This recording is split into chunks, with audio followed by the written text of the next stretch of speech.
have law enforcement ability. So it's very clear the General Assembly made that SROs are law enforcement officers to provide law enforcement services to the school, and the school security officer is simply there to enforce student code of conduct. In 2017, the General Assembly changed legislation to allow school security officers to be armed, but only if they're retired law enforcement within the last 10 years, they resigned in good standing, and that the school board grants them the authority to carry a weapon. So it's a per school division law that allows them to determine whether they want their school security officers to carry a weapon on duty.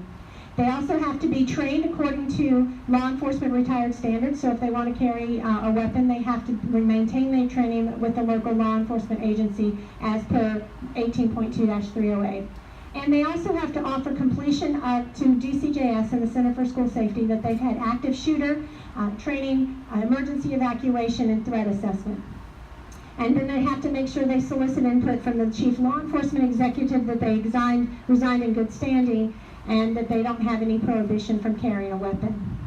So Virginia collects data through our Virginia School Safety Audit Program that is required by law, and our status is on the Virginia SROs is, first of all, that we have 1,956 schools. This is a little different than the Department of Education says, because we have a different definition of a school. A school is a physical building that handles school children 180 days a year, whereas the Department of Education requires that they have a separate student enrollment and that they conduct SOL training. But we're more interested in the safety, so we look at individual school buildings. We have 1,956, and full-time officers, as you can see, are mainly placed in middle and high schools. 79% of all high schools have full-time SROs, 68% of middle schools, and only 3% of elementary schools, and you'll probably hear a reason for that shortly. Part-time school resource officers, if you add those in, that could be a full-time officer assigned to, say, a high school, but they're all actually serving two different campuses or two different buildings, a ninth grade building and then a higher grade building. And if you add in the part-time officers with the full-time officers, you see that we have an 87% saturation rate of SROs in our high schools and an 85% in our middle schools. And if you add in part-time officers, our elementary bumps up to 34%. After the CPI report came out indicating that Virginia was, quote, leading the nation in the school-to-prison pipeline, which was actually an incorrect assessment of our data, the General Assembly, the Governor's Children's Cabinet began to study what our data looks like. And one of the things that was of concern was the disproportionality of students of minority and students with disability in our DJJ facilities. And so they asked Department of Criminal Justice Services to develop a school law enforcement partnership guide. And this clearly lays out the role of SROs working in the school building and the different roles that each of them have, one working under reasonable suspicion, one working under probable cause, and how to make the best decisions for students. Another thing they directed us to do was develop the School Law Enforcement Partnership Model MOU Memorandum of Understanding. And in this, it clearly outlines from the executive level in the law enforcement agency and the school division how best should law enforcement and schools work together for the good of the children. The center offers a plethora of other resources. I'm not going to go through them all, but you are welcome to look on our website, and we will be happy to ship these to anyone. These are all, again, in support of other mandates that the General Assembly has come out with. For example, critical incident response curriculum and how to respond in case of an active shooter, the juvenile law handbook for school administrators, how to conduct drills, etc. And you'll hear about this more in the next panel, but basically we are the only state in the nation that requires threat assessment teams in K-12 and higher ed, and we also have model policies developed for our schools that they have to develop their policies which are consistent with ours. And lastly, we do a plethora of training, and we heavily train law enforcement and school administrators together. We have a curriculum on school resource officers and how they can enter into the school, and we offer these trainings 5 to 6 times a year, as well as about 150 other types of topics that are relevant to the SRO's transition into the school. And all of this is available to you. We can email you the PowerPoint and also email you the resources. How's that for 5 minutes? Resource officers, the SROs in Fairfax County, are police officers, and we are blessed for many decades, dating back to the early 90s, to have SROs that know their calling in life, their noble profession, and their dedication to the schools. Right now, I have the lowest attrition rate of SROs that we've ever experienced. And that low attrition rate is the professionalism that each officer brings to their school community. I have to wait for an SRO to retire or get promoted out of their position to replace them. It's a very competitive position, and back when I was a captain at the Reston District Station, we looked at how do we make sure an SRO could be there long-term, a career. And what we have done is modeled Peachtree City, Georgia. At the time, their SROs worked a school teacher calendar. They work more than 10 hours a day, and if they wish, in accordance with personnel regulations, they could bank their leave and have that summer schedule.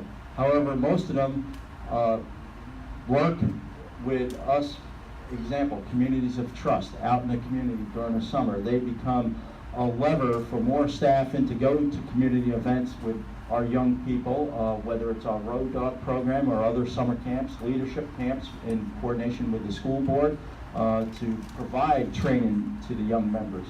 So an SRO is someone that's dedicated and loyal and is there long term. And when we do have that vacancy, we partner together with the principals and the commanders at each of the 8 district stations to make sure there's an assessment process, an interview process, that we select the right person. And at all our middle schools and high schools, we have SROs that have a mindset. The last thing they want to do is arrest a kid. So we talked earlier about the Alternative Accountability Program. And the data is transparent, it's on my website, and that's our goal, is to make them productive and divert them out of the system, and we need officers that have that mindset, and we're blessed with that. Good afternoon. Tom Vaccarella. So I'm the Director for Safety and Security for the school system, and as the program mentions, where are we at and where are we going with SROs? So from a structure standpoint, I'm more of the brick and mortar person, but I also know that mental health and relationships are what we need to be doing when it comes to safety. Right now, the chief has allowed a lieutenant, first lieutenant, who's at the commander level, that sits in our office at FCPS. Lori LaBarca, she's in the back right now. Lori is our connection from a communication standpoint to our 50 some odd SROs that are in the field. It's structured by 3 sergeants that oversee regions. So that connection and that communication back and forth for things that are happening day to day in the school system, it is fantastic. And I've got to tell you, and I have a background in law enforcement as well, you couldn't ask for a finer police department and how very responsive they are with things that one would think are so minor to them. This police department takes everything we give them very seriously. And it's just great with the time and resources they spend to resolve issues that are going on in the field that we know that 1% of them might be real. So where are we going? Superintendent Braybrand has announced that this summer we're going to have 2 days of, in addition to the SRO school that the chief puts on, we're going to be sponsoring 4 sessions of strictly SRO and security team building with all principals, all assistant principals, the SRO, and the, as Donna mentioned, the security officers that are in our building, to communicate with each other, to really make a determination and a plan on how we best address these issues that come forward when it comes to students, student discipline, and things of that nature. But it's a good program. We've got to stay robust. We can't be complacent. We've always got to think about what the next step is, given what's at stake. Thrilled to hear about the training. We never have enough training. Donna puts on 200 trainings statewide. I'm going to ask you a series of questions, so I'm not bouncing back and forth, though I could use the exercise, but I'm going to hand it back to y'all. Funding, how does Fairfax provide resources? 2, You mentioned there's an SRO in every high school or middle school, or did I hear that correctly? I know everyone you put in is a special person, but do you put that special person in every middle school and high school? I want to clarify. And then what do you do about the elementary school? There's a lot of policy concerns we have now, talking to our legislators and our stakeholders. The elementary school, do you put an SRO who, you can tell me, but I think that's about $150,000 a year, maybe $100 to $150,000 a year with respect to training an officer. And then the difference, school security officers, do you put them in the elementary schools and your utilization of SSO? So those three questions. First, to answer the funding, it's a shared responsibility with the schools. The school resource officers are police officers, but there are billing procedures in place. For example, if there's sporting events, we use an overtime budget, which then gets billed back to the schools. And the school is responsible for the billing of their security officers. We do have SROs in every middle school and every high school in Fairfax County. We did, yes it is, and a couple decades ago we had what was called a school education officer, an SEO, and they were responsible for covering the elementary schools. However, in the 90s we had budget cuts and those went away. However, that function has not been lost in the police department or in the county, because we do have crime prevention officers and other officers that work that permanent area that bridge the gap in that. I know for this area, MPO Jim Reed is here. He's a crime prevention officer and works in the schools. Also, the Communities of Trust Committee that Shirley leads for the chairman, that is a big bridge builder into our elementary schools, and we have lots of events all year. So we're very robust in the function, although we don't have a dedicated funded officer at that level. Sure, I'd be glad to. So funding, the school system does provide the funds for the lieutenant that sits in our office, and the chief. The county funds all the SROs from a salary standpoint. Fairfax County Schools does not have school security officers in any of our elementary schools.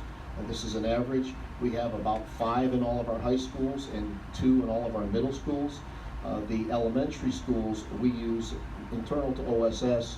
I have a designated law enforcement unit of record, school security. They are marked, they are not armed, they wear uniforms, and they do a patrol presence at primarily our elementary schools, and they also have an inspection role that they do regarding safety and security checks. And that's what we provide to the elementary school. So the latter personnel are employees of the school board, not law enforcement. Good, school board. All right, good. Now we'll talk kind of objectively who they are. Let's talk about the function. What if benefits do you believe there are with respect to an SRO? What impact they have on the culture of the school, and then we can discuss the MOUs, and I'd like to, well, your objective with respect to entering the MOUs. So talk about the culture, the role as you see it with respect to the benefits of SRO.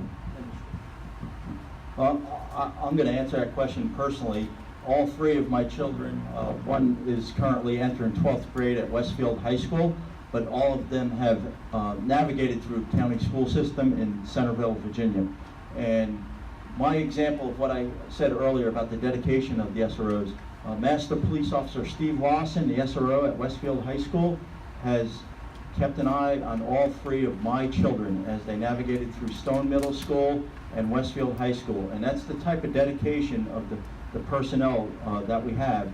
And talk about the culture, which I don't want to get too much into the threat assessment process right now. They are the fabric of that school community. They are trusted by our school-aged children, so much so that when they do get a threat, no matter what time, it could be a Friday night, they have, my example, Officer Lawson's contact information, his iPhone number, and they are able to text him that threat and were able to act upon it immediately. And when we get into the MOU, I'll talk a little bit more about the firewall between administrative and criminal. Well, certainly when it comes to the SROs, it's a great deterrence, number one. Not only their uniform, but the police car they park in front of our buildings each day. They're there to enforce laws, that's part of their job, but make no mistake, in my opinion, the biggest part of this is to establish those relationships with students, with staff, so people feel comfortable in an environment coming forward to pass information. Thank you. So, the memorandum of understanding, Donna made reference to it. We were pinged by a national group, but as it turns out, we were pinged because we have such a robust reporting system. We have a mandatory threat assessment team, the safety audit. We have a lot more data, and so in compiling that information, they compared apples and oranges. So we peaked in terms of what was referred to those students referred to the criminal justice system. But as we pulled back the onion, there was still some disproportionate impact which we want to address. And so there was a lot of discussion with respect to memorandums of understanding. We need to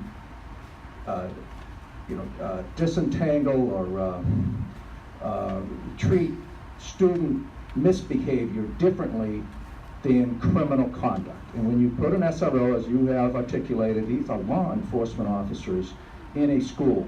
And so, this is an opportunity for us to discuss, should the community be concerned that we're placing a law enforcement officer in a school, there's going to be more arrests, there's going to be more referrals to the criminal justice system, because that's what they do. So, we've created these MOUs, so this is your opportunity. What is in your MOU, and how do you feel about that disentanglement of the school administration deal with student behavior versus criminal conduct? Our MOU has been in place for a long time with the county schools. The last revision was 2014. We worked together on that, and it was between the police department and the school safety. And if you all read that right now as it stands, it's written in lingo that the two of us understand. And there's several community stakeholders that have perpetuated myths against the police department, in particular at Sandburg School, where the SRO was accused of locking up every single child that was in trouble. And I could tell you for 2015 and 2016, that SRO locked up no kid.